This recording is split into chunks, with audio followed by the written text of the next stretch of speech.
Hello friends, क्या पैतृक संपत्ति की वसीयत की जा सकती है?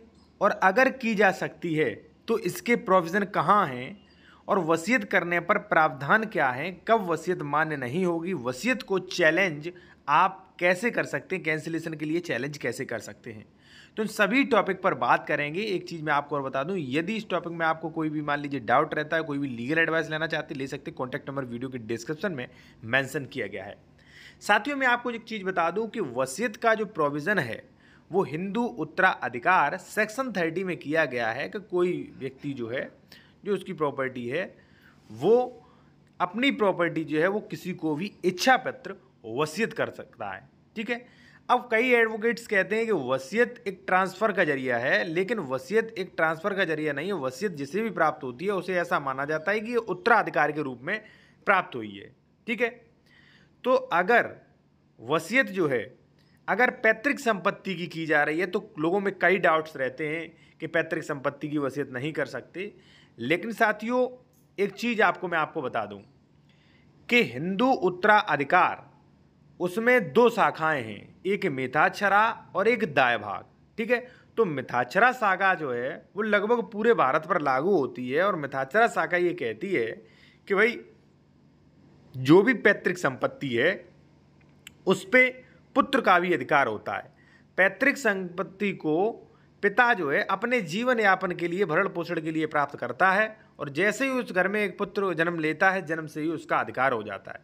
तो पुत्र का अधिकार होने के कारण पिता का अधिकार जो है वो सीमित रहता है, वो उसे बेच नहीं सकता। अगर बेचता भी है तो अपने अधिकार का बेच सकता है, अपने हिस्से का बेच सकता है, पूरी प्रॉपर्टी नहीं बेच सकता।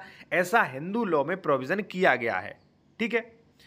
अब साथियों, अगर हम बात करें यूपीआरसी सेक्शंस के बारे में, ठीक है, तो वहां पे जो सेक्शन 107 जो है, भूमिधर द्वारा या आसामी द्वारा वसीयत, वो कहीं भी ये रेस्ट्रिक्शन नहीं लगाता कि आप पैतृक संपत्ति को नहीं बेच सकते। ठीक है।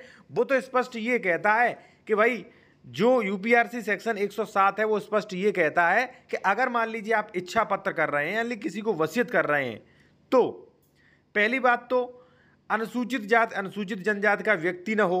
ठीक है। यानी कि SC ST का व्यक्ति अदर कास्ट को नहीं कर सकता, पहला ये कंडीशन लगाता है। दूसरा ये लगाता है कि प्रत्येक जो भी मान लीजिए ये वसीयत है, ठीक है, वो रजिस्ट्रीकृत होना अनिवार्य है और 2 गवाहों द्वारा अनुप्रमाणित होना जरूरी है। ठीक है। तीसरा वो ये लगाता है कि भाई जो प्रॉपर्टी है, ठीक है ना, जो प्रॉपर्टी की वसीयत की जा रही है वो ट्रांसफरेबल राइट्स वाली जमीन होनी चाहिए। ठीक है। असंक्रमणीय जमीन नहीं, ट्रांसफरेबल राइट्स वाली जमीन होनी चाहिए। ठीक है। और इन नियमों का अगर मान लीजिए उल्लंघन किया तो वसीयत हम शून्य मानेंगे। ठीक है।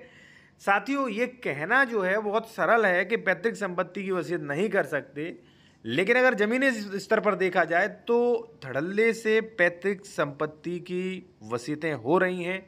ठीक है। और एक तरफ हिंदू लॉ कहता है मिथाक्षरा का पालन होगा, मिथाक्षरा शाखा का, लेकिन अगर यूपीआरसी देखा जाए तो यूपीआरसी 107 जो है वो कहीं भी रिस्ट्रिक्शन नहीं लगाता। मैंने आपको 3 बताए, वही रिस्ट्रिक्शन है केवल। ठीक है। कि जमीन ट्रांसफरेबल राइट वाली होनी चाहिए, वसीयत जो है वो प्रमाणित होनी चाहिए। ठीक है। और बेचने का अधिकार होना चाहिए, बस, और आप वसीयत कर सकते हो। ठीक है। तो ये रिस्ट्रिक्शन है भाई वसीयत। अब हम बिल्कुल पॉइंट टू पॉइंट आते हैं, क्या पैतृक जमीन की वसीयत कर सकते हैं? तो देखिए साथियों, पैतृक जमीन की वसीयतें धड़ल्ले से हो रही हैं और जो उत्तर प्रदेश राजस्व संहिता है, जो जमीन कृषि भूमि पर लागू होती है, वो कहीं रिस्ट्रिक्शन नहीं लगाती है कि भाई पैतृक जमीन की वसीयत नहीं हो सकती, कहीं वो कानून रिस्ट्रिक्शन नहीं लगाता है। ठीक है। इसी प्रकार से अगर देखा जाए तो जो हिंदू विधि जो है, वो सेंट्रल लॉ जो है वो कहता है कि पुत्र और पुत्री समान है, लेकिन जो उत्तर प्रदेश राजस्व संहिता है जिसके अनुसार कृषि की जमीन बांटी जाती है, वो कहता है कि नहीं भाई, हम अविवाहित पुत्री को मान लीजिए संपत्ति में हिस्सा देंगे, लेकिन विवाहित पुत्री को हिस्सा नहीं देंगे। तो इस प्रकार से मतभेद है और कोई भी कानूनी सलाह लेनी है तो ले सकते हैं। कॉन्टैक्ट नंबर वीडियो के डिस्क्रिप्शन में